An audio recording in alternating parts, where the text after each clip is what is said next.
ప్రియమైన దేవుని వాళ్ళారా, కొన్ని మంచి సంగతులు నేను మీకు అందిస్తాను, ఆలోచించాలని నేను మనవి చేసుకుంటున్నాను. సౌండ్ పెట్టాలి శ్యామ్ కొంచెం. ప్రియులరా, దేవుడు మన వాళ్ళందరినీ కూడా కాపాడాలి, దేవుడు మన వాళ్ళందరినీ కూడా రక్షించాలి. మంచిదే, మన వాళ్ళందరినీ కూడా రక్షించవలసిన బాధ్యత ఏమిటంటే దేవుందే. ఎందుకంటే ఆయన పేరే రక్షకుడు. ప్రియులరా, ఈరోజు చాలామంది వాళ్ళను వాళ్ళు రక్షించుకోవడానికి, అర్థమవుతుంది మీకు, వాళ్ళను వాళ్ళు రక్షించుకోవడానికి భద్రతను ఏర్పాటు చేసుకుంటారు. మీ అందరూ తెలుసు, బడ్జెట్ సమావేశాలు వస్తాయి. ఈ బడ్జెట్ సమావేశాల్లో మీరందరూ చాలా జాగ్రత్తగా వినాలి. ఎందుకంటే వాక్యం దేని విషయంలో జాగ్రత్త లేకపోయినా పర్వాలేదు, కానీ వాక్య విషయంలో చాలా జాగ్రత్తగా ఉండాలి. కారు నడిపేటప్పుడు జాగ్రత్తగా నడపకపోతే చాలా ప్రమాదం. అంటే లోకంలో దేవుడు కలిగించిన వాటి విషయంలో జాగ్రత్తలు తీసుకోకపోతే ఎంత ప్రమాదమో, మరి వాటన్నిటినీ కలిగించిన వాక్య విషయంలో జాగ్రత్త లేకపోతే, అగ్గి ఉంది, నిప్పుతో ఎలా ఉండాలండి? జాగ్రత్తగా ఉండాలి. గ్యాస్ దగ్గర ఎలా ఉంటారమ్మా ఆడవాళ్ళు? జాగ్రత్త. ఏమండి, ఒక నీరు ప్రవహిస్తూ ఉంది, అక్కడ ఎలా ఉంటాం? ఆయన కలిగించిన పంచభూతాల విషయంలో జాగ్రత్త కలిగినటువంటి మనిషి వాటన్నిటిని కలిగించిన వాక్యం విషయంలో చాలా జాగ్రత్తగా ఉండాలి, లేకపోతే చాలా ప్రమాదం. నేను మీకు ఎప్పుడు చెప్తూ ఉంటాను, అన్ని సంఘాల్లో ఉన్నట్టు ఇక్కడ ఉండకూడదు. ఈ సంఘం వేరు, ఇది దేవుని చేత ఏర్పాటు చేయబడినటువంటి సంఘం. షడ్రక వల్ల ఎవరో ఇంకొకరి వల్ల ఏర్పాటు చేసిన సంఘం కాదు ఇది, దేవుని చేత ఏర్పాటు చేసిన సంఘం. ఎందుకంటే ఇక్కడ చెబుతున్న వాక్యం మీకు తెలుసు, సంపాదన కోసం లేకపోతే ఆస్తుల కోసం అంతస్తుల కోసం కాదు ఇక్కడ వాక్యం. ఇక్కడ ఉన్నటువంటి వాళ్ళందరూ కూడా వాక్యంలో నూరంతలుగా ఫలించడానికి సత్య సంబంధమైనటువంటి వాక్యాన్ని కరెక్ట్గా చెప్పే సంఘం. కువైట్లో వాళ్ళ సంఘానికి సంబంధించి ఒక టైటిల్ పెడతారు, కువైట్ సంఘంలో ఉన్నటువంటి వాళ్ళు. అక్కడ ఏమని పెడతారంటే,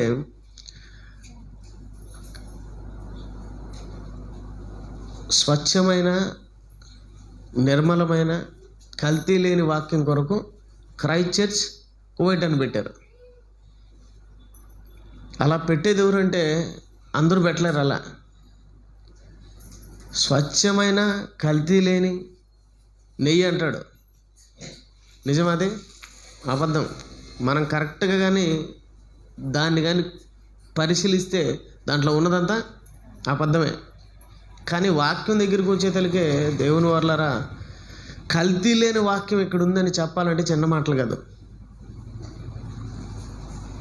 కాబట్టి మీరందరూ కూడా కల్తీ లేని వాళ్ళ మాదిరి మారిపోవాలి. మీలో కల్తీ ఉండకూడదు. అంటే లోకం అనేది మనలో ఉండకూడదు. ఉండకుండా ఉండాలంటే వాక్యం లోపలికి వెళ్ళాలి. దేవుని వాళ్ళారా, భద్రతా వ్యవస్థ. ఈరోజు రాజకీయ నాయకులు మీ అందరూ తెలుసు, బడ్జెట్ సమావేశాల్లో భద్రతకు సంబంధించి ఎంతో బడ్జెట్ను కేటాయిస్తారు. చాలామంది రాజకీయ నాయకులకు వాళ్ళ చుట్టూరు గన్మెన్స్ ఉంటారు. వాళ్ళందరికీ బడ్జెట్లో ఎంతో ధనాన్ని వాళ్ళ కోసం కేటాయిస్తారు, భద్రతా వ్యవస్థ కోసం. వీళ్ళందరూ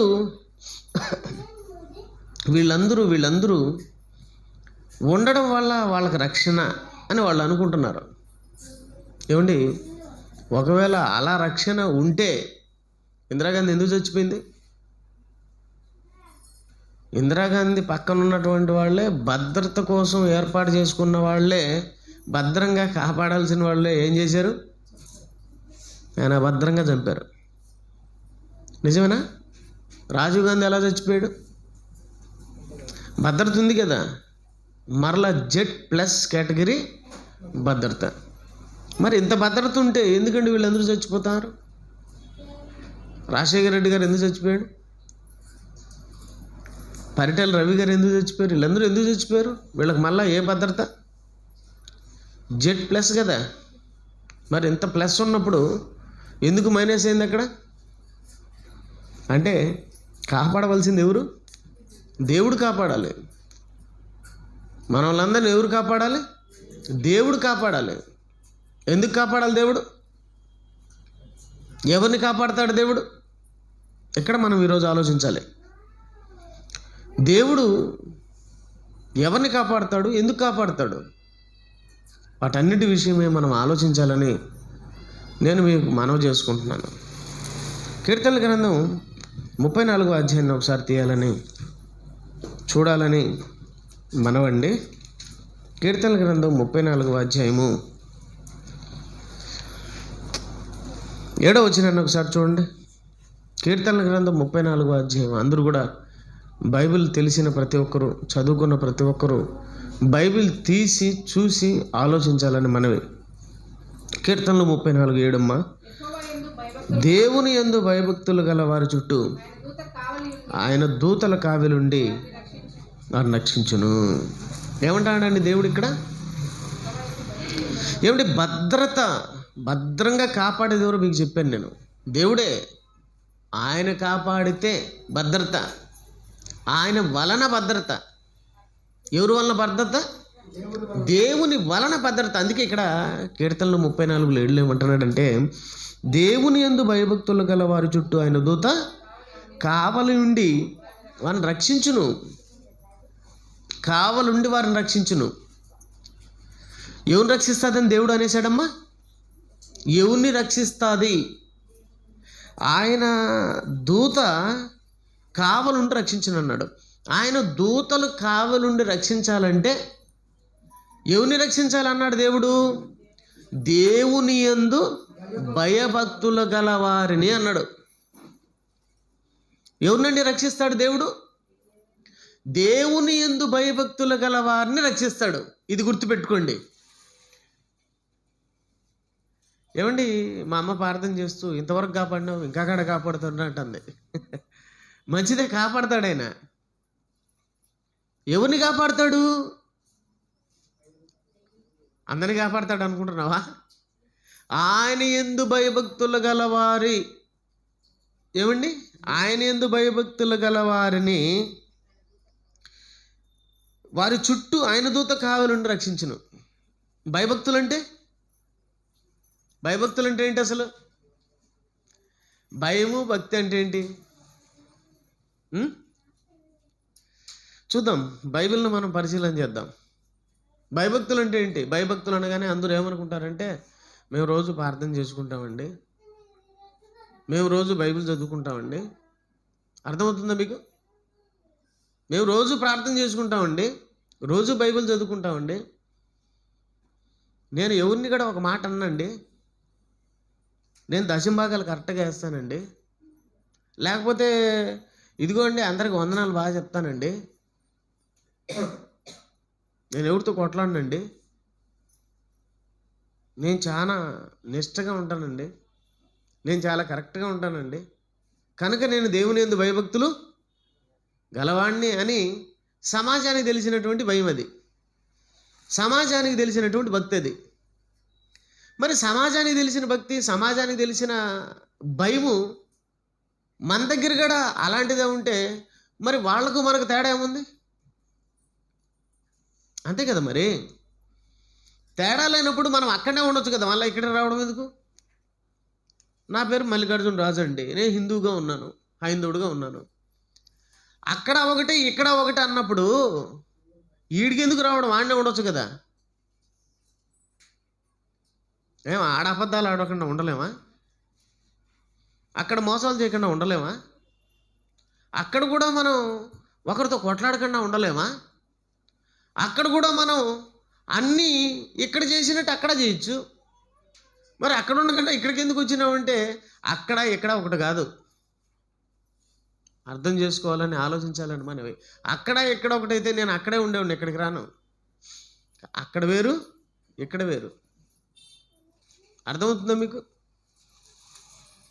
చాలామంది కూడా వాళ్ళని చూడండి వాళ్ళని చూడండి వాళ్ళని చూడనప్పుడు నాకు బాధ వేస్తూ ఉంటుంది. వాళ్ళని చూసి నేర్చుకోవడం ఏంది? ఎప్పుడైనా ఎవరిని చూపించి నేర్చుకోమని చెప్పాలి తెలుసా? మీరు యేసుప్రభుని చూసి నేర్చుకో అని చెప్పాలి. మీకు అర్థమవుతుందా? వాడిని చూడటం ఏంది, ఈడిని చూడటం ఏంది? వాడిని చూసినా ఈడిని చూసినా సత్యాన్ని నరకానికి పోతాం తెలుసా మీకు? వాళ్ళను వీళ్ళను చూసినాం అనుకోండి, వాళ్ళు ప్రవర్తించినట్టు మనం ప్రవర్తించినాం అనుకోండి. దేవుని పిల్లలారా, ఇంతకు యేసుక్రీస్తు వారిని మార్గంగా పెట్టాడా, దేవుడు ఇంకొకరిని పెట్టాడా? మీకు అర్థమవ్వాలి వాక్యం. దేవుడు మనందరికీ మార్గంగా ఎవరిని పెట్టాడమ్మా? ఇంతకీ ఎవరిని చూడమన్నాడు? ఎక్కడుందమ్మా మాట? హెబ్రీ 12:2 చూడండి ఒకసారి. హెబ్రీలు రాసినటువంటి పత్రిక 12:2 చూడండి. హెబ్రీలకు రాసినటువంటి పత్రిక 12:2 చాలా మంది మాట్లాడుతూ ఉంటారు, ఏంటేటో మాట్లాడుతూ ఉంటారు, వాళ్ళకి నచ్చినట్టు మాట్లాడుతూ ఉంటారు, అవే కరెక్ట్ అని మాట్లాడుతూ ఉంటారు. కానీ నీది కాదు కరెక్ట్, మంది కాదు కరెక్ట్. కరెక్ట్ ఎవరిది?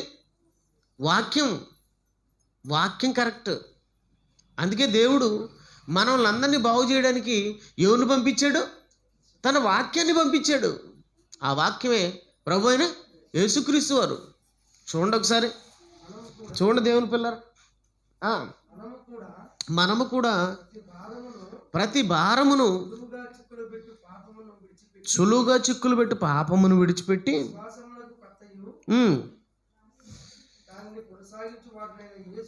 యేసు వైపు చూచుచు అన్నాడు. చూడండి వాక్యంలో. ఎవరిని చూడమన్నాడమ్మా? ఎవరిని చూడమన్నాడు? దేవుడు ఆయన చూడమన్నాడు. మనోళ్ళు ఆయన చూడు ఈయన చూడు అంటాడు. ఆళ్ళని చూసే బదులు ఆడికాడ ఉండిపోయి వాళ్ళ మార్గమే ఎంచుకో. మరలా ఇది ఎందుకు? ఎప్పటికైనా చెప్తున్నాను చూడండి, వాళ్ళను వీళ్ళను కాదండి చూడాల్సింది. ఎవరిని చూడాలని బైబిల్ చెప్పింది? యేసుక్రీస్తు అని చూడాలి. ప్రభుని చూసి నేర్చుకోరా అని చెప్పాలి. ప్రభుని చూసి నేర్చుకుని ఆయన అని చెప్పాలి. ఎవరిని చూసి మనం నేర్చుకోమని చెప్పాలంటే దేవుణ్ణి చూసి నేర్చుకోండి అని చెప్పాలి. లోకంలో ఉన్నటువంటి భయము భక్తి దేవుని పిల్లరా బైబిల్ దగ్గరికి వచ్చే తెలికే మారిపోతుందండి. ఇంతకు భయము భక్తి అంటే ఏంటి? దేవుని యందు భయభక్తులు గల వారి చుట్టూ ఆయన దూత కావలుండి వారిని రక్షించును అన్నాడు. దేవుని యందు భయభక్తులు గల వారి చుట్టూ ఎవరుంటారంటే దేవదూతుండి కావలి కాస్తుందంట. ఇంతకు దేవుని యందు భయము భక్తి అంటే చూద్దాం. కీర్తనల గ్రంథం 94వ అధ్యాయం, క్షమించండి 91. కీర్తనల గ్రంథం 91 చూడండి ఒకసారి.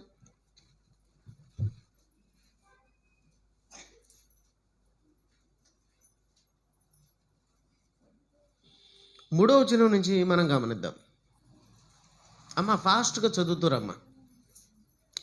కీర్తనల గ్రంథం 91:3 నుంచి అందరూ చదవండి.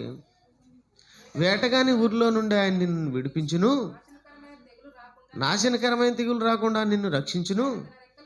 ఆయన తన రెక్కలతో నిన్ను కప్పును, ఆయన రెక్కల కింద నీకు ఆశ్రయం కలుగును.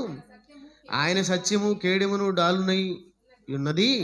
రాత్రి వేళ కలుగు భయంకైనను, పగటి వేళ ఎరుగు బాణంకైనను, చీకట్లో సంచరం తెగులుకైనను, మధ్యాహ్నం మందు పాడు చేయు రోగమునికైనను నీవు భయపడుకుందువు. ఎవరు భయపడకుండా ఉండేది? ఆయన ఎందు భయభక్తులు గల వారు చుట్టూ ఇవన్నీ ఉంటాయంట. ఆయన వేటగాని ఊరిలోని రక్షించును, నీ పక్క 10,000 పడినను 7వ వచనం, నీ పక్కన 10,000 మంది పడినను, నీ కుడి పక్కన 10,000 మంది కూలినను అపాయము నీ యొద్దకు రాదు. చూసినావా? నీ పక్కన 10,000 మంది పడినా, 10,000 మంది పడినా, కూలిపోయినా, 1000 మంది పడినా అపాయం మాత్రం నీ యొద్దకు రాదు. అవునండి, నిజం. అది నిజం. దేవుని పిల్లరా, ఎవరికి ఎన్ని జరిగేది అనేది మనం ఆలోచన చేస్తున్నాం. ఎవరికంటే దేవుని యందు భయభక్తులు గల వారి చుట్టూ దేవదూతల కావిలుండి, ఆయన దూత కావిలుండి నిన్ను కాపాడుతుంది, నిన్ను రక్షిస్తుంది. ఓకే, ఆ భయము భక్తి ఏందో మనం తెలుసుకుంటూ వెళుతున్నాం అనమాట. 9 దేవా నీవే నాకు ఆశ్రయము,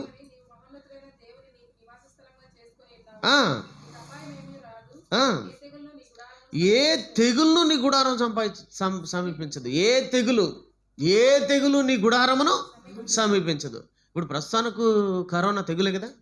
ఏమండి ప్రస్తుతానికి కరోనా ఏంటి, ఒమిక్రాన్ ఏంటి, డెల్టా ఏంటి, డెల్టా ప్లస్ ఏంటి, ఎన్ని ఏంటివి తెగుళ్ళే కదా. క్యాన్సర్ ఏంటి, జ్వరం ఏంటి, ఇవన్నీ ఏంటివి తెగుళ్ళు. ఇవన్నీ తెగుళ్ళు. ఆ తెగుళ్ళు నీ గుడారమును సమీపించు. నీ గుడారం అంటే వెంటనే ఏమనుకోవాలి నువ్వు, శరీరం. ఇదే గుడారం. ఈ గుడారమునకు సమీపించు. నువ్వు గడగడ బతుకుతున్నారు చాలా మంది. మీకు వచ్చింది చెప్తానా, మీరు అందరూ భయపడుతున్నారేమో. నేను భయపడలేదు. కరోనా వచ్చి అందరూ ఇళ్లలో ఉన్నారు, నేను ఏడున్నాను, ఈదుల్లో ఉన్నాను. నిజమేనా? అందరూ ఎక్కడ ఉన్నారు, ఇళ్లల్లో ఉన్నారు. నేను ఈదుల్లో తిరుగుతున్నాను. ఏం పట్టుకొని, పాంప్లెట్లు పట్టుకొని. కరోనా లాంటి భయంకరమైన రోగాలు రావడానికి గల కారణం ఏంటని పాంప్లెట్ తయారు చేయించి పంచుతున్నాను. సంఘస్థులను పిలుస్తున్నాను, రండిరా బాబు అంటే రండయ్య అంటే ఎవరో ఒకరో ఇద్దరు వచ్చినారు అనుకుంటా. అంతేనా? ఎందుకు రాలేదు? కరోనా ఉందండి. మూతికి 3 మాస్కులు. ఎన్ని మాస్కులు అండి మూతికి? 3, ఒక్కొక్కరికి 3. ఒకడు వచ్చినాడు, మాస్క్ తీస్తున్నాడు. తీస్తా ఉంటే వస్తాయి మాస్కులు. ఇదేంటి బాబు ఇన్ని మాస్కులు వేసుకున్నాడు అనుకున్నాను. ఎవరు? క్రైస్తవుడు. నేను ఎవరి గురించి మాట్లాడటం లేదు, క్రైస్తవుడు గురించి మాట్లాడుతున్నాను. 3 మాస్కులు తీస్తున్నాడు. దేవుడు ఏమన్నాడు, ఏ తెగుళ్ళు నీ గుడారమును సమీపించదంటే నీకెందుకు మరి మాస్క్? నాకు తెలియక అడుగుతా. నీ గుడారమును సమీపించదు. దేవుని పిల్లలరా, దేవుడు చెప్పాడంటే అది జరిగి తీరాలి. మనల్ని దేవుడు కాపాడుతాడు. ఎప్పుడు కాపాడుతాడంటే ఆయన ఎందు భయభక్తులు గల వారిని కాపాడుతాడు.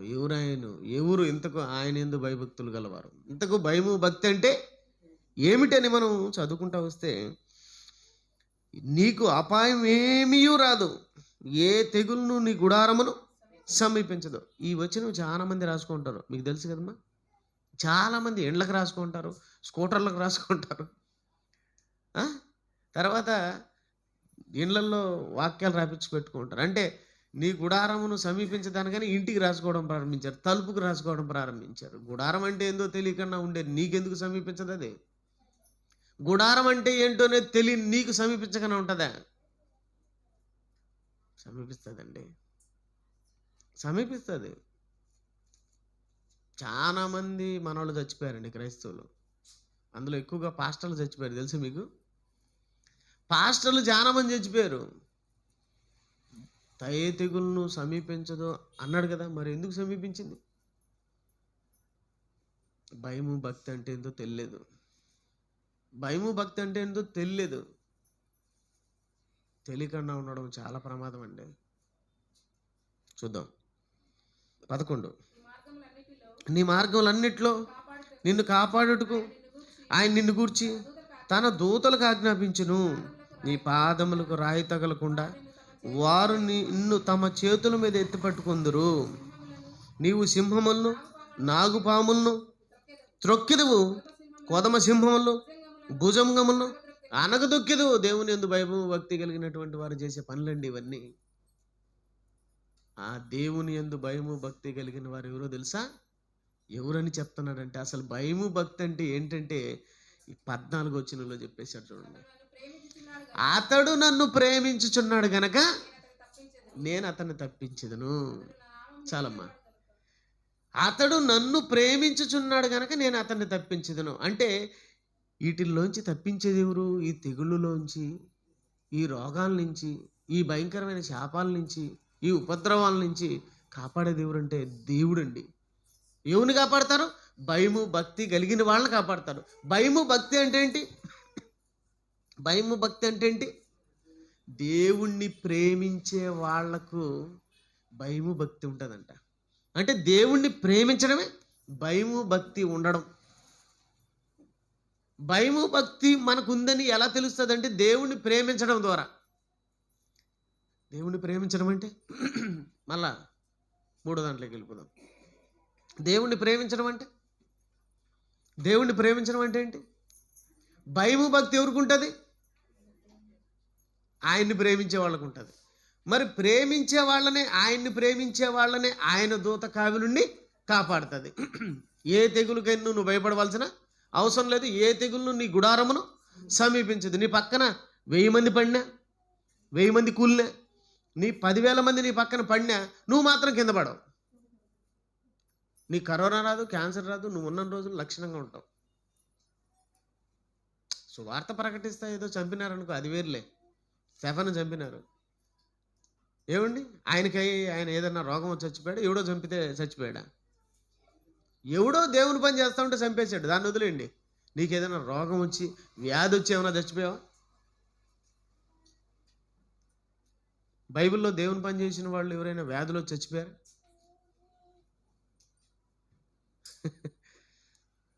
దేవుని వర్లరా, ఆలోచించండి దేవుని మాటలు.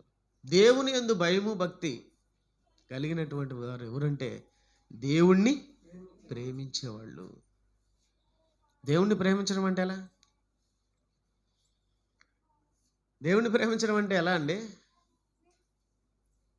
ఐ లవ్ యూ అంటే ప్రేమించడమా? చాలామంది మనవాళ్ళు ఐ లవ్ యూ అంటానే ఉంటారు. తెలుసు కదా నాకు. చాలామంది అందరూ దేవుణ్ణి ఐ లవ్ యూ ప్రభువా, ఐ లవ్ యూ ప్రభువా. ఐ లవ్ యూ అంటే ప్రేమించడమా? ఆయన చెప్పిన ప్రకారం చేయడం ప్రేమించడమా? చెప్పండి, ఏది ప్రేమించడం? నేను ఎప్పుడు చెప్తా ఉంటాను మీకు. భర్త కష్టపడి ఇంటికి వచ్చినాడు, భార్య ఏం చేయాలమ్మా? సేవ చేయాలి. గ్లాస్ మంచినీళ్ళు, ఏమండి కూర్చోండి, నీళ్ళు ఏమండి, నీళ్ళు ఇవ్వకుండా ఐ లవ్ యూ అనేది అనుకోండి, మీకు అర్థం అవ్వాలి, బాగా వినండి.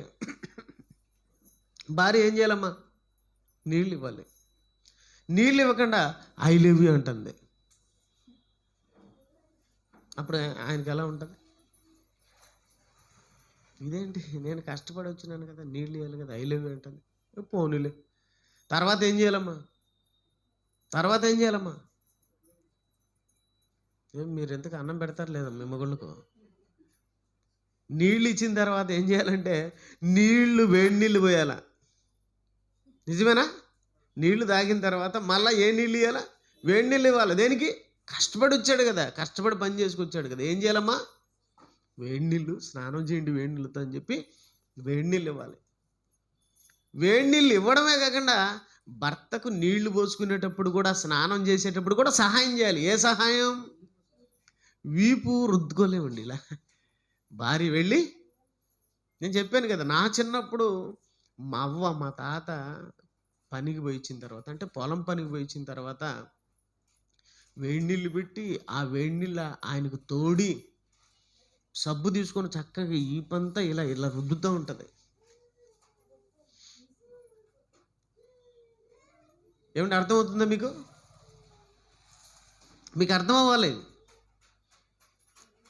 దేవుని వర్లారా, అలా చేయకుండా నీళ్లు పెట్టావు వేడి నీళ్ళు అంటే మళ్ళీ ఏమంటుందంటే ఐ లవ్ యూ అంటుంది. నీళ్ళు ఇకపోయినా ఐ లవ్ యూ, నీళ్ళు ఇవ్వకుండా ఐ లవ్ యూ, వేడి నీళ్ళు పెట్టకుండా ఐ లవ్ యూ. తర్వాత వేడివేడిగా ఏం చేయాలి? భోజనం పెట్టాలి. మీకు అర్థమవుతుందా? పిల్లల్ని కొంచెం కంట్రోల్లో పెట్టడమ్మా. వేడివేడిగా ఏం చేయాలి? భోజనం పెట్టాలి. కష్టపడి వచ్చాడు కదా. అన్నం అనగానే ఐ లవ్ యూ అంటుంది మళ్ళా. ఆయనకి ఎట్టుంటుంది చెప్పండి? నేను ఇదివరకు మీకు చెప్పాను, దేవునికి స్తుతి చెల్లించడం అంటే ఎలా అంటే, ఆయన చెప్పినట్టు చేసి ప్రతిదానికి శుతి అంటూ ఉంటే ఆయనకి శుద్ధి కొట్టినట్టు ఉంటుంది. నీళ్ళు ఇమ్మన్నాడు అనుకో, భర్త వచ్చి స్థుతులు భర్తగారంటే ఎలా ఉంటుంది చెప్పండి? అన్నం పెట్టంటే స్థుతులు భర్తగారంటే ప్రతిదానికి శుతి అంటాను అనుకో, శుద్ధి తీసుకుంటాడు మూలకు పోయి. ఏంటి శుద్ధి అని? ఇది మీకు అర్థమైతే దేవుణ్ణి ప్రేమించే వాళ్ళు ఎవరు? చూద్దామా? బైబిల్ చూద్దామా? యోహాను సువార్త యోహాను సువార్త చూడండి దేవుని పిల్లారా. యోహాను సువార్త 21వ అధ్యాయము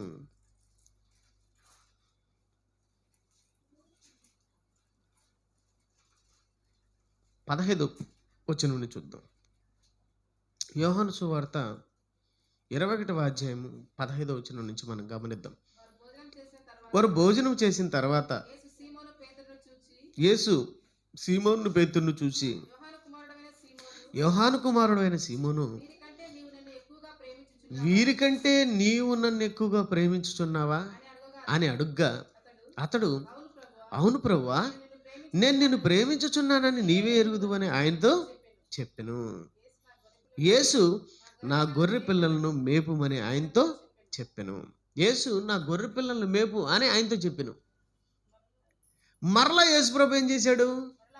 మరలైనా యోహాను కుమారుడు అయిన సీమోను, నన్ను ప్రేమిస్తున్నావా?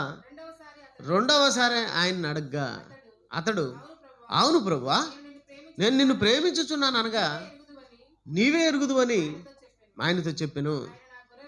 ఆయన ఏమంటున్నాడు? యేసుక్రీస్తు వారు, నా గొర్రెలుగా నువ్వు నన్ను ప్రేమిస్తున్నావా? నువ్వు నన్ను ప్రేమిస్తున్నావా? అయితే నా గొర్రెలను కాయ్. బాగా వినాలి మీరందరూ బాగా వినాలి. ఎందుకు మన జీవితాల్లో సమస్యలు, ఎందుకు మన జీవితాల్లో ఇబ్బందులు, ఎందుకు మనకి ఎందుకు ఎందుకు ఎందుకు ఇవన్నీ ఆలోచించాలి మీరు బాగా. సీమోను, నన్ను ప్రేమించుచున్నావా? నన్ను ప్రేమిస్తున్నావా? అవును ప్రభువా, నేను ప్రేమిస్తున్నాను, నన్ను నీవే ఎరుగుదు. మళ్ళా రెండోసారి ఏం చెప్పాడు? నీవు నా గొర్రెలను కాయి, నీవు నా గొర్రెలను పెంచు. మరలా మూడోసారి అడుగుతున్నాడు, సీమోను పేతురు, నీవు నన్ను ప్రేమించుచున్నావా అని అడిగితే వ్యసన పడ్డాడు. నీవు సమస్తం ఎరిగిన వాడవు, నీవే ఎరుగుదువు, నీవు నన్ను నేను నిన్ను ప్రేమిస్తున్నాను, నీవే ఎరుగుదువు. ఎలా ఎరుగుతాడు? దేవుణ్ణి ప్రేమిస్తున్నామని దేవుడికి ఎలా తెలుసు? ఆయన ఎలా ఎరుగుతాడు? తన గొర్రెలను కాయ్, అప్పుడు నీవు ఆయన్ని ప్రేమిస్తావు. గొర్రెలను కాస్తున్నారా? మీ ఇంట్లో గొర్రెలు మీరు కాసుకుంటున్నారా? మీ ఇంట్లో మీ భార్యను, మీ పిల్లలను వాళ్ళని కాస్తున్నారా? భార్య భర్తను, పిల్లల్ని కాచుకుంటుందా? స్త్రీ ఎవరమ్మా గృహంలో? రాణి కదా. రాణి ఏం చేయాలి? దేవుడు ఆవిడకి ఇచ్చిన పనులేంటి? ముఖ్యంగా తల్లి ఏం చేయాలి? పిల్లలకు వాక్యం నేర్పించాలా, లౌక్యం నేర్పించాలా? ఏమి నేర్పించాలి? వాక్యమా, లౌక్యమా? ఈరోజు తల్లులు ఏమి నేర్పిస్తున్నారు? ఒక కోడి తన పిల్లలకి ఏమి నేర్పిస్తుంది? ఒక కుక్క తన పిల్లలకి ఏమి నేర్పిస్తుంది? ఏమండి, ఒక పక్షి తన పిల్లలకి ఏమి నేర్పిస్తుంది? ఈరోజు తల్లి తన పిల్లలకి ఏమి నేర్పిస్తుంది? ఎక్కువగా తల్లులే పిల్లల మీద బాధ్యత కలిగి ఉంటారు. ఎక్కువ తల్లులకే పిల్లల మీద బాధ్యత ఎక్కువ ఉంటుంది. ఎందుకంటే ఇంటి యజమానుడు బయటికి వెళ్ళిపోతాడు, ఎక్కువగా ఇంట్లో ఉండేది ఎవరు? పిల్లలతో ఎక్కువ గడిపేది ఎవరు? ఏం చేస్తుంది భార్య? ఏం చేస్తుంది తల్లి? కోడి ఎప్పుడైనా తన పిల్లల్ని వదిలిపెట్టిందే? మనం మన పిల్లలను ఎవడికో ఇచ్చేస్తాం, తీసుకొని పోయి చదివించమని. మనం ఏమన్నా చదివిస్తున్నావా? ఇంతో నువ్వు ఆడ చదివించొద్దని నేను అనడం లేదు. ఇంట్లో ఉన్నప్పుడు బైబిల్ చదివిస్తున్నారా? దేవుని వాక్యాన్ని చదివిస్తున్నారా? నాయన ఇదిరా బ్రతుకు, ఇదిరా జీవితం అని చెప్తున్నారా? కాస్తున్నారా? తల్లికి పిల్లల్ని ఎందుకు ఇచ్చాడు? తల్లులకు పిల్లల్ని ఎందుకు ఇచ్చాడు? తండ్రికి పిల్లల్ని ఎందుకు ఇచ్చాడు? తండ్రికి సమాజంలో ఉన్నటువంటి వాళ్ళందరిని ఎందుకు ఇచ్చాడు? మనకు బంధువులను ఎందుకు ఇచ్చాడు? ఏమండి, నాకు భార్య పిల్లల్ని ఎందుకు ఇచ్చాడు? మీకు భార్య పిల్లల్ని ఎందుకు ఇచ్చాడు? నీకు భర్తను పిల్లల్ని ఎందుకు ఇచ్చాడు? నీకు బంధువులను ఎందుకు ఇచ్చాడు? నీకు స్నేహితులను ఎందుకు ఇచ్చాడు? వీళ్ళందరినీ ఎందుకు ఇచ్చాడు? కాయ్. దేన్ని కాస్తున్నావు? దేన్ని కాచుకుంటున్నావు? ఏం చేస్తున్నావు? ఎవరికండి రోగాలు? కాయని వాళ్లకు రోగాలు, కాచే వాళ్లకు ఏమండి కాస్తదండి. దేవదూత వచ్చి కావిలి, మీకు అర్థమైందే? దేవదూత వచ్చి కాస్తది కావిలి. రోగాలు ఎవరికి? కాయని వాళ్లకు. మనకెందుకు వస్తాయండి? మనకెందుకు వస్తాయి? మనకంటే దేవుని పనిలో ఉన్నవారికి క్రిస్మస్ వస్తే అందరూ పండగ చేసుకున్నారు. మనమేం చేసాం? కాచేదానికి వెళ్ళిపోయామండి. ప్రతి వాడికి కుక్కలా కనపడ్డాం మనం. అంతే కదా మరి. ఒకడు అంటున్నాడు కుక్కల్లా తిరుగుతున్నారు వీళ్ళు అంటున్నాడు. అవునరా, మేము కుక్కల్లాగా తిరుగుతున్నాం మీకోసం, మిమ్మల్ని కాపాడడానికి, మిమ్మల్ని రక్షించడానికి. మీ ఇంటి ముందర కుక్క ఎట్టుంటుందో అట్ట మేము కూడా నువ్వు వాక్యం తెలుసుకొని బ్రతుకుతావని, నువ్వు వాక్యం తెలుసుకొని జీవిస్తావని, ఆ తండ్రికి నువ్వు దక్కకపోతే ఆయన తనకలాడతాడే, ఆయన అల్లాడిపోతాడే. ఆ పరలోకంలో ఆయనకు అన్నీ ఉన్నా ఆయనకి లేనిదేందో తెలుసా? తన పిల్లలండి. ఆయనకి అష్టైశ్వర్యాలు ఉన్నా ఆయనకి లేనిదేందో తెలుసా? తన పిల్లలు. తనకు దక్కడం లేదనే బాధ. మనకు కొన్ని కోట్లు ఆస్తున్నాయి, మన పిల్లలు మన కళ్ళ ముందర లేకుండా ఉంటే ఈ కోట్ల ఆస్తి ఏం చేసుకుంటాం? ఏమండి, మనం సంపాదించే సంపాదన ఎవరి కోసం?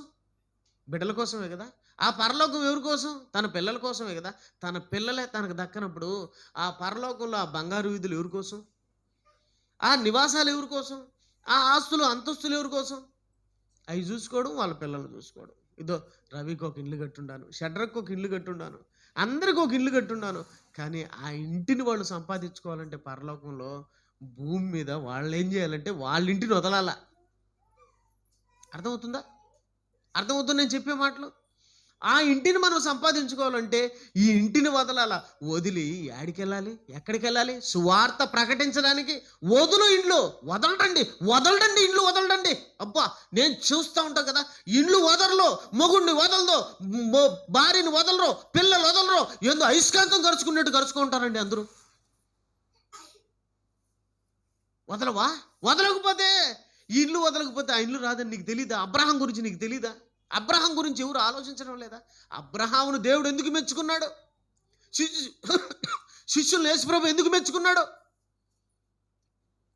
ఇంటినైన్ను, అన్నదమ్ములనైన్ను, భార్యనైన్ను, పిల్లలనైన్ను, తల్లిదండ్రులనైన్ను, సహోదరులు ఎవరినైతే వదిలిపెట్టి నన్ను వెంబడిస్తారో వాళ్ళే నాకు పాత్రులు. మీకు తెలీదా? వదిలిపెట్టమంటే అర్థం ఏంటి? వదిలేమని కదా అర్థం. నాకంటే ఎక్కువ వాళ్ళను ప్రేమించొద్దు అంటున్నాడు. ఏమండి, ఈరోజు నిజం చెప్పండి, యేసు ప్రభు కంటే వీళ్ళందరినీ వదిలిపెట్టి ప్రేమిస్తున్నావా? మీరే ఆలోచించండి. వీళ్ళని ఎక్కువ ప్రేమిస్తున్నామా, యేసు ప్రభుని ఎక్కువ ప్రేమిస్తున్నామా? నిజం చెప్పండి. మనల్ని మనం ప్రశ్నించుకున్నాం. యేసు ప్రభుని ఎక్కువ ప్రేమిస్తున్నామా, మన భార్యను ఎక్కువ ప్రేమిస్తున్నామా? నిజం చెప్పండి. యేసు ప్రభుని ఎక్కువ ప్రేమిస్తున్నారా, మీ భర్తలను ఎక్కువ ప్రేమిస్తున్నారా? నిజం చెప్పండి. యేసు ప్రభుని ఎక్కువ ప్రేమిస్తున్నారా, మీ పిల్లల్ని ఎక్కువ ప్రేమిస్తున్నారా? నిజం చెప్పండి. యేసు ప్రభుని ఎక్కువ ప్రేమిస్తున్నారా, మీ ఆస్తులను ఎక్కువ ప్రేమిస్తున్నారా? నిజం చెప్పండి. ఎవరిని ఎక్కువ ప్రేమిస్తున్నారండి? అన్నీ వదిలేసి వచ్చినాడే నాకు పాత్రుడు అన్నాడు. వదిలేసి ఎందుకు రమ్మంటున్నాడు ఆయన అంటావేమో నువ్వు. ఒకవేళ వదిలేకపోతే నువ్వు అలాగే ఉంటావు వాటిని పట్టుకొని? ఎప్పటికీ నీ భార్య నీతోనే ఉంటుందా? ఎప్పటికీ నీ భర్త నీతోనే ఉంటాడా? ఎప్పటికీ నీ పిల్లలు నీతోనే ఉంటారా? ఎప్పటికీ నీ ఆస్తి నీతోనే ఉంటుందా? ఏది నీతో ఉండదు? నాకు ఒకటి చూపించు. నీ శరీరం ఉంటుందా? ఏది ఉంటుందండి? ఏది ఉంటుంది? అన్నిటినీ వదలాలి. ఒంటరిగా వచ్చినా ఒంటరిగా పోవాలా. శాశ్వతమైంది ఆయన, శాశ్వతమైంది ఆ లోకం, శాశ్వతమైంది దేవుని వాక్యంలో బ్రతికే వాళ్ళు ఆడుండారు పరదేశంలో. వాళ్ళు నీ వాళ్ళు, వీళ్ళు కూడా నీ వాళ్ళుగా మారాలంటే ప్రభువు చెప్పినట్టు వినాలి. వింటున్నారా? చెప్పండి దేవుని పిల్లరా, వింటున్నారా? నేను చెప్పినట్టు ఇను పేతురు. నా గొర్రెలు నువ్వు కాయ్ కాయ్ కాయ్ కాయ్. అప్పుడు దేవదూత వచ్చి నీకు కావిలి కాస్తుంది. నా గొర్రెలు మేపు. నేనంటే ఇష్టమా నీకు? ఇష్టం ప్రభువా? ఇష్టమా? ఎక్కడ ఇష్టం అండి? అదో సెల్ ఫోన్లు చూడు. సెల్ ఫోన్లు కలెక్టర్ గడిపి ఆన్ చేసుకో సెల్ ఫోన్. మా కలెక్టర్ ఏదో ఇప్పుడు వచ్చిన వాళ్ళ గురించి నేను మాట్లాడడం లేదు, దయతో మీరు తప్పుగా అనుకోవద్దండి. కొత్తగా వచ్చినారు, రోజు వచ్చే వాళ్ళ గురించి మాట్లాడుతున్నాను. సెల్ ఫోన్ లాప్ చేసుకొని వస్తున్నారు చర్చిలకి. 9:30కి రమ్మని ఎందుకు లేట్గా వచ్చినారు? ఎవరిని ప్రేమిస్తున్నారు మీరు?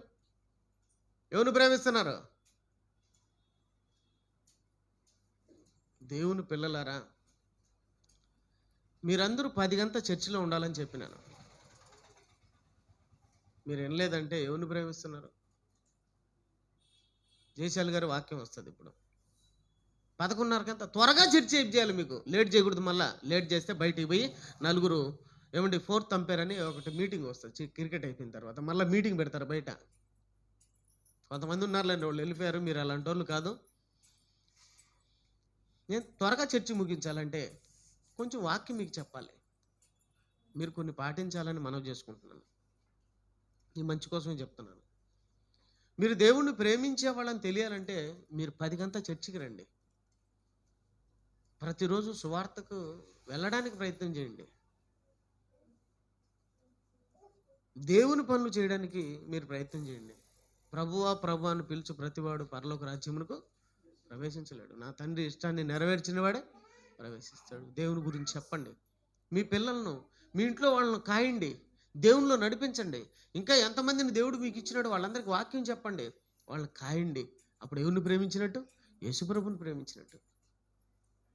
అలాంటి వారి చుట్టూ ఎవరుంటారమ్మా?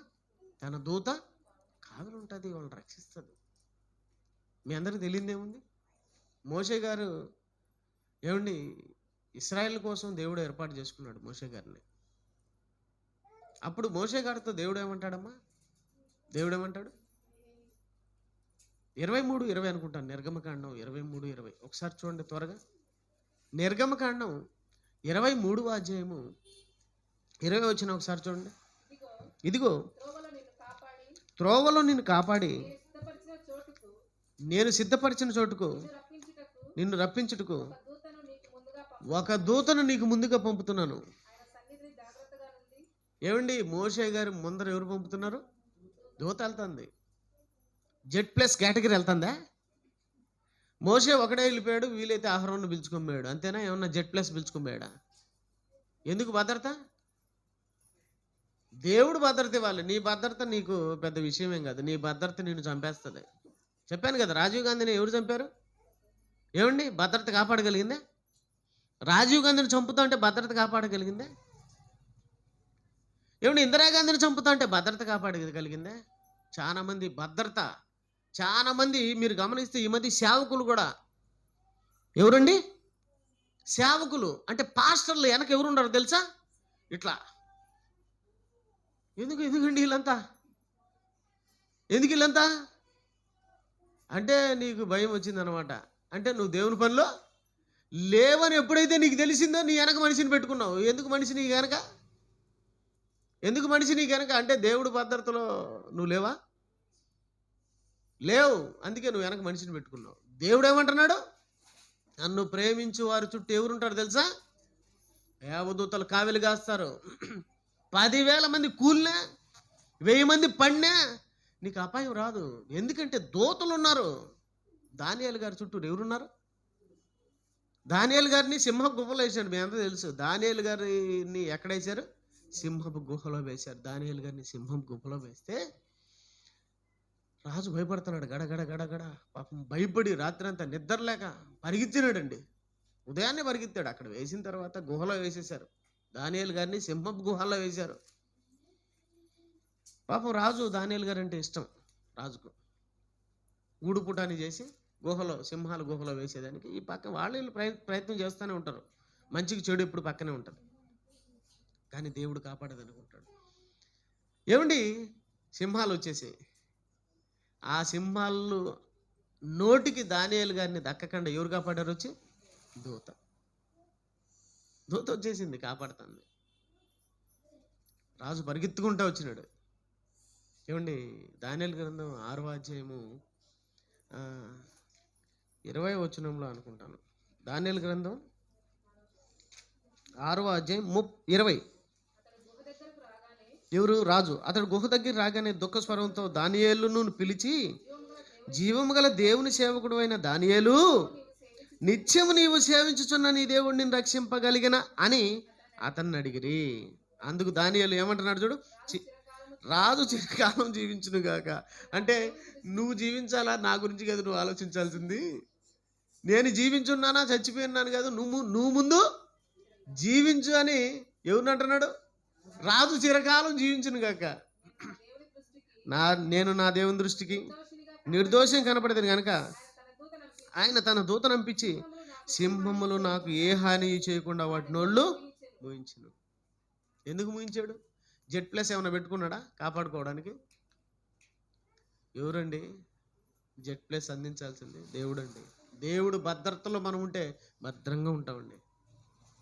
ఏ అపాయం ఎదుగు రాదు. కరోనా ముమ్మరంగా ఉండే టైంలో పాంప్లెట్లు పంచేదానికి బయలుదేరాం. మీ అందరూ తెలుసు. ప్రభాకర్ అన్న జాగ్రత్త, అన్నా జాగ్రత్త, అన్నా జాగ్రత్త అంటూ ఉంటాడు. అన్నా జాగ్రత్తగా ఉండండి, పరిస్థితులు బాగాలే ఉంటాడు. నాకు పరిస్థితులు తెలుసు. ఆయన దూతలు నా చుట్టూ ఉంచుతాడు. ఆయన నన్ను కాపాడుతాడు. ఏ తెగులును నీ గుడారమును సమీపించదు. దేవుణ్ణి, ఆయన్ని ప్రేమించే వాళ్లకు ఇస్తున్నటువంటి భద్రత ఇది. నా గొర్రెలను ఆయన గొర్రెలను కాయడానికి ప్రయత్నం చేసే ప్రతి వాడి చుట్టూ తన దూతలు ఉంటారు కావలి గాయడానికి. కారెక్కితే నిద్రపోతాను నేను, మీ అందరికీ తెలుసు.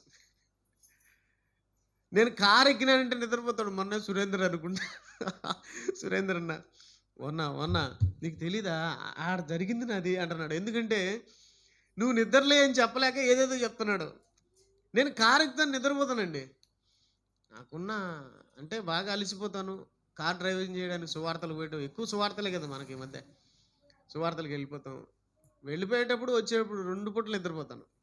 ఒకసారి అయితే చెట్టు దగ్గరికి వెళ్ళింది, టక్కన మెలకు వచ్చింది. ఎవరో లేపుతున్నట్టు అనిపించింది. వెంటనే చూసి చెట్టు వెంటనే కట్ చేశాను, కారు తిప్పేశాను. నాకు అనిపిస్తుంది దేవుడు కొన్నేళ్ల క్రితం ట్రైన్ ఎక్కుతూ ఉంటే చక్రాల కిందకి వెళ్ళిపోయాను, జారిపోయి. స్పీడ్గా వెళ్ళే ట్రైన్ ఎక్కేసాను, ఇలా జారిపోయాను. అంటే కావాలని ఎక్కలేదు, పరిస్థితులు. ఆ ట్రైన్ మిస్ అయితే నాకు చాలా కష్టం, అందుకని ట్రైన్ ఎక్కేసాను. జారిపోయాను. చేతికి గ్రీసు అదంతా ఉంది.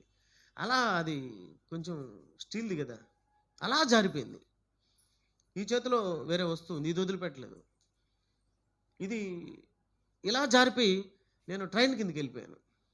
ప్లాట్ఫామ్ దాటిపోతాను ట్రైన్. ఆ సమయం లాస్ట్ బాక్స్ ఒకటి ఉంది, దాన్ని పట్టుకున్నాను. నేను జారిపోయి కొద్దీ ప్లాట్ఫామ్ దాటుతా ఉంది. ఒకవేళ నేను ప్లాట్ఫామే ఉండుంటే ఏమైపోయింది తెలుసా? ప్లాట్ఫామ్ మధ్యలో, ట్రైన్కు ప్లాట్ఫామ్ మధ్యలో ఏమైపోయింది? నలిపి చక్రాల కింద పోయి తునాతునకలు అయిపోయింది. కానీ నేను జారి కొద్దీ ప్లాట్ఫామ్ దాటుతుంది. అలా జారిపోయి చిన్నగా రైలుకి పట్టాల కాడికి వెళ్ళిపోయాను, అంటే చక్రాల కిందకి వెళ్ళిపోయాను. ఎట్ట కాపాడబడ్డాను ఏమో మరి, ఆశ్చర్యం అనిపిస్తుంది ఇప్పటికీ. చిన్నగా పైకి వచ్చేసాను. దేవా, నన్ను కాపాడింది ఎందుకంటే ఎంతోమందిని నన్ను నీ మార్గంలో నడిపించాలని కదా, కాపాడాలని కదా వాక్యంతో. అయితే నీ పనిలో ఉంటా ప్రభా. నేను సువార్త ప్రకటిస్తూ ఉంటా. ప్రతిరోజు సువార్త చెప్పకుండా ఇంతవరకు ఏనాడు ఇంత ముద్ద తినలేదండి, నిజం చెప్తున్నాను మీకు. ప్రతిరోజు సువార్త ప్రకటించాల్సిందే, ప్రతిరోజు దేవుని గురించి చెప్పాల్సిందే. అది నా ఉద్యోగం, అది నా ధర్మం. అందుకే నేను రక్షింపడ్డాను. దేవుని గురించి చెప్పాలా, వాళ్ళు దేవుని గురించి తెలుసుకోవాలా. ఆరాటం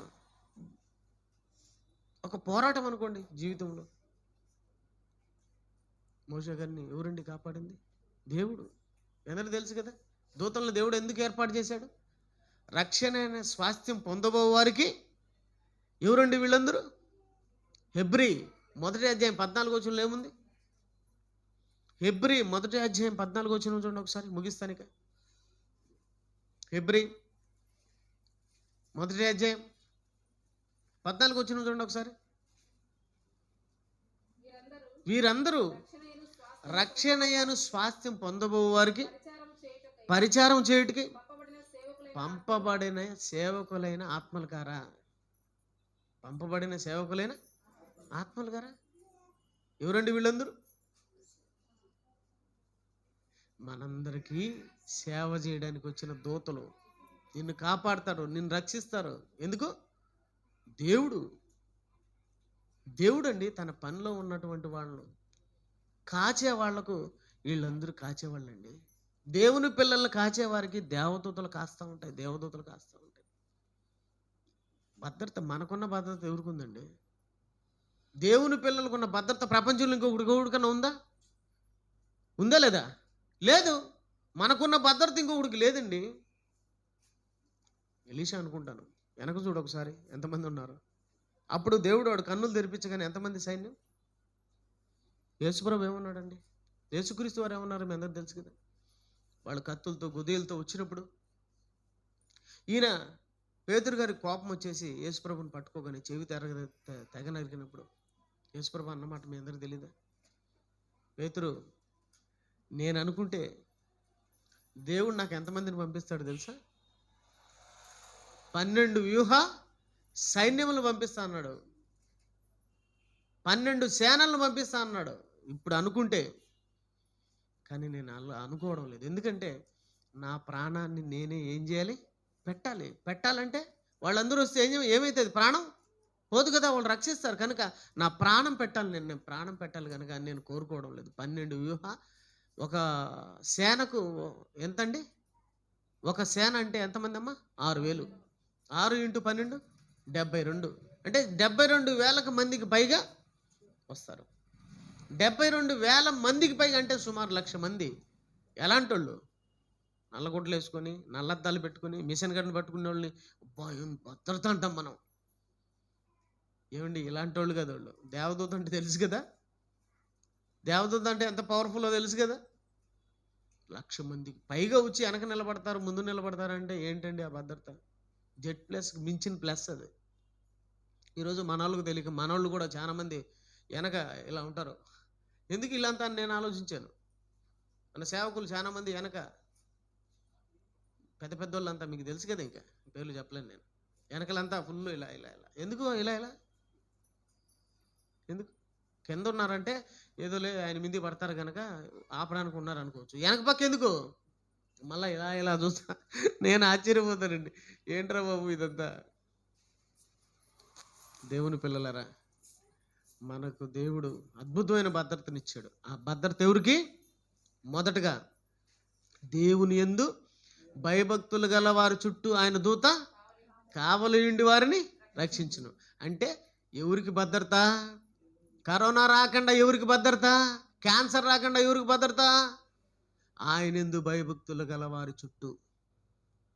ఆయనందు భయము భక్తి ఉండాలి. ఈనాలు బాగా మా అమ్మ అంటుంది, ప్రభు మేము విడిచిపోతానే మర్చిపోతున్నాం ప్రభు అని ప్రార్థన చేస్తున్నాం. మర్చిపోవద్దు, తల్లో పెట్టుకో. ఎవరికి భద్రత? ఆయన యందు భయము భక్తి గల వారి చుట్టూ తన దూతల కావిలుండి అన్నాడు. భయము భక్తి ఎవరికి? భయము భక్తి ఎవరికి ఉంటుంది? ఆయనను ప్రేమించు వారికి భయము భక్తి ఉన్నట్టు. ఆయన్ను ప్రేమించడం అంటే గొర్రెలను కాయ అన్నాడు. గొర్రెలను కాయ్. నీకిచ్చిన ఏ దేవుడు నీకు ఎంతమంది అయితే ఇచ్చాడో వాళ్ళందరికీ నువ్వు సువార్త ప్రకటించాలి, దేవుని పని చేయాలి. చాలా మంది సహాయం చేశారు సంఘంలో. అన్న సువార్త ప్రకటనకి వెళ్తున్నావు కదా, మేము రాలేమన్నా, ఇదిగో ఈ డబ్బులు తీసుకో, ఇదో ఈ ఫ్లెక్సీలు తీసుకో, ఇదో నా ఇది తీసుకొని సహాయం చేశారు. Very good. మీరు కూడా పాలి భాగస్తులే. ప్రతిరోజు సువార్త ఉంటుందండి, గుర్తుంచుకోండి. ప్రతిరోజు ఉదయం సువార్త ఉంటుంది. ఉదయాన్నే వెళ్ళిపోతాను నేను. ఎవరైనా రావచ్చు. పాంప్లెట్లు కొట్టిస్తారా? కొట్టించండి. పాంప్లెట్లు కొట్టిస్తారా? కొట్టించండి. పంచడానికి వస్తారా? రండి. సహాయం చేస్తారా? చేయండి.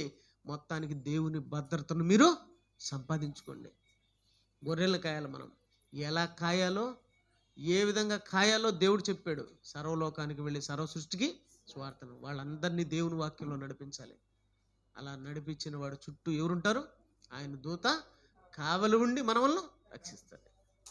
కాబట్టి మీరందరూ కూడా దేవుని భద్రతా వ్యవస్థ కింద మీరందరూ ఉండాలి. ఉంటారా? వీళ్ళు పెట్టుకుంటారు బాడీగార్డులు. వాళ్ళు ఎందుకంటే తెలియనోడు చేసే పని, అది తెలిసినోడు చేసే పని. ఓకే, మంచిది. అందరూ తండ్రి గారు మాటలు వినడానికి సిద్ధపడదాం.